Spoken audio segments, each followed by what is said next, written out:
Soutenir la mise en œuvre de réformes multisectorielles initiées grâce à la vision de Félix-Antoine Tshisekedi, la raison est celle qui explique la présence de John Peter Pham au bureau du président de la République. Les États-Unis d'Amérique souhaitent demeurer le plus longtemps que possible le partenaire privilégié de la RDC, dont les processus sont enclenchés pour son développement, a soutenu l'envoyé spécial des États-Unis d'Amérique dans la région de Grand Lac, au sortir de son entretien avec le chef de l'État. La chose importante est de travailler ensemble pour consolider l'état de droit.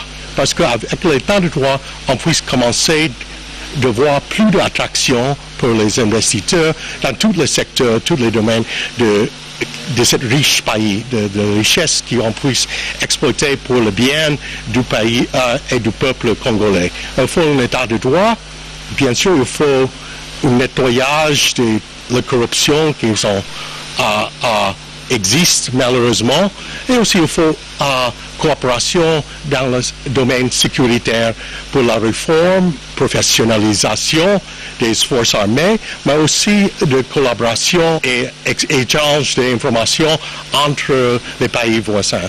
Le diplomate américain, qui avait à ce côté l'ambassadeur des États-Unis en RDC, Mike Hammer, a promis de maintenir le contact avec Kinshasa afin de consolider les acquis de ce partenariat déjà visible à travers plusieurs programmes. La nouvelle configuration de la communauté économique de pays de l'Afrique centrale sera sauf imprévu adoptée le 18 décembre prochain au cours d'un sommet extraordinaire de chefs d'État de la CEAC déjà convoqué ce vendredi. Le ministre gabonais des Affaires étrangères a, au nom du président en exercice de la CEAC, Ali Bongo Ondimba, remis au président Félix-Antoine Tshisekedi le document qui contient le rapport de travaux des experts et ministres sur les réformes de cette organisation sous-régionale. Aux côtés du secrétaire général de la CEAC et de l'ambassadeur de la RDC au Gabon qui l'accompagnait, Alain-Claude Billié-Binzé a donné de plus amples détails au chef de l'État congolais sur ce processus de réforme en cours.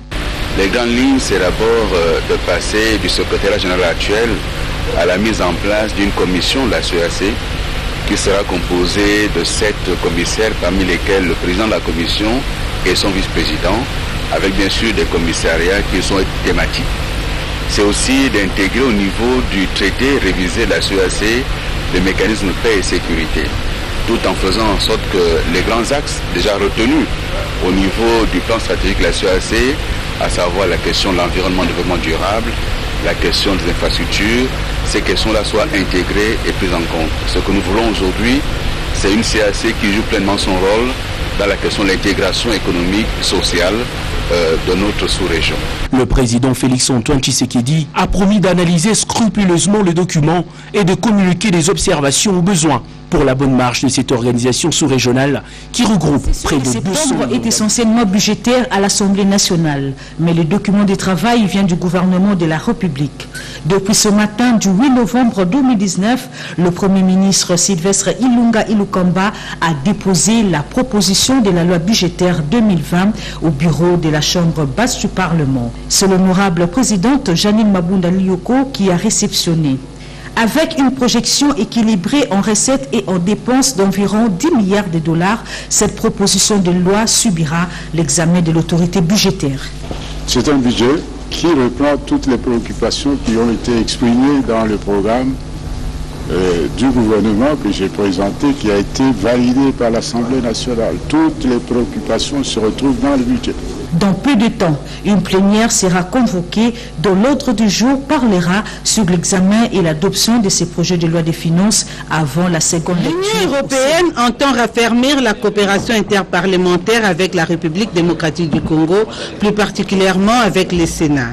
C'est ce qui ressort de l'entretien entre le président du Sénat, l'honorable Alexis Thambou Mwamba, et Jean-Marc Châtaignier, l'ambassadeur de la délégation de l'Union européenne en République démocratique du Congo. À travers le programme FED, l'Union européenne compte appuyer l'informatisation du Sénat, une initiative de son président, l'honorable Alexis Thambou Mwamba.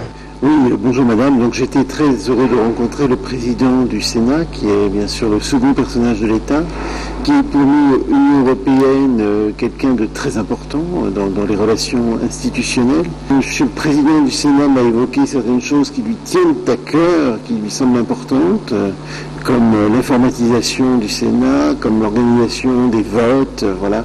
Donc nous allons regarder tout cela, nous avons évoqué la possibilité de parrainage ou de partenariat ou de jumelage avec d'autres parlements et bien sûr la coopération avec le Parlement, avec le Sénat, avec l'Assemblée nationale, mais aussi avec le gouvernement. Tout ça fait partie de notre coopération institutionnelle et c'est bien sûr des choses que nous allons regarder de très près. Entre-temps, les provinces du Maniema, du Nord Kivu ainsi que de Lualaba sont en proie à l'insécurité occasionnée par l'incursion de forces négatives. Une délégation des chefs coutumiers de ces provinces, membres du Conseil panafricain des autorités traditionnelles et coutumières, conduite par son président, Mwami Kabare du Sud Kivu, sollicite l'implication du président du Sénat, l'honorable Alexis Tamboumamba, pour la restauration de la sécurité dans cette partie de la des agents de la régie des eaux de Kasumbalesa dans le Haut-Katanga qui travaillent depuis longtemps dans des conditions précaires faute d'un logement digne vient d'être prise en compte dans le cadre du programme d'urgence de 100 jours du chef de l'État. La population de cette ville, évaluée à près de 500 000 habitants, dépourvue de l'eau potable, a été également récompensée.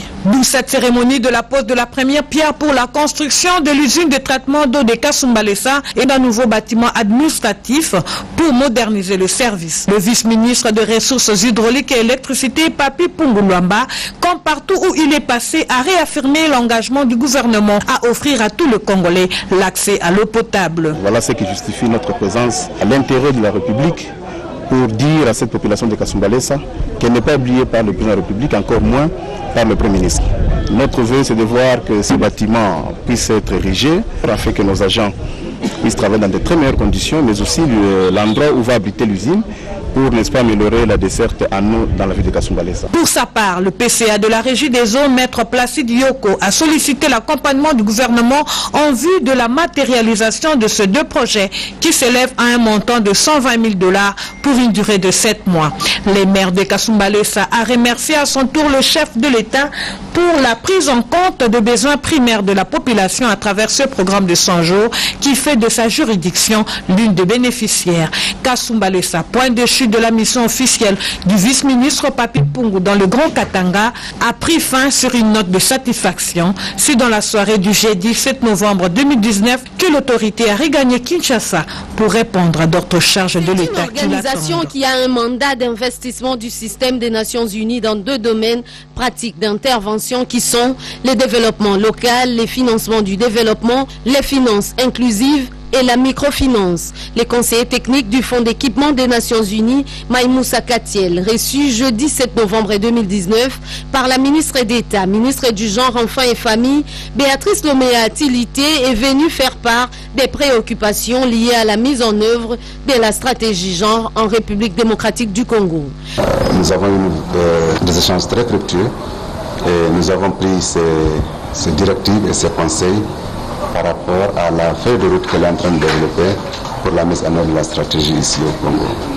La situation du genre dans les Kwilu et l'appui de la patronne du genre dans la mise en œuvre des politiques provinciales, 2 sujets essentiels des entretiens entre la ministre d'État, Béatrice Lomea Tilité, la ministre provinciale du genre, enfants et famille et fonction publique du Kwilu, Esther Bamenga. Je suis venue échanger par rapport à la situation de notre province du Kwilu et par rapport à la situation de la femme, par rapport à l'état des liens que nous avons pu faire et voir comment à ce niveau elle peut nous aider à mobiliser un peu de ressources par rapport à notre ministère du genre des Kwilu. Une invitation a été lancée à la ministre d'État pour une visite dans les Kwilu en vue de se rendre compte de l'évolution de la promotion des droits de la femme. Sepela TV eyena makambo ya sika lisusu. O ba chaîne ya France eza na kati. Ba chaîne ya Congo eza na kati. Ba chaîne ya Londres eza na kati. O ngomona makambo ya politique ya sika.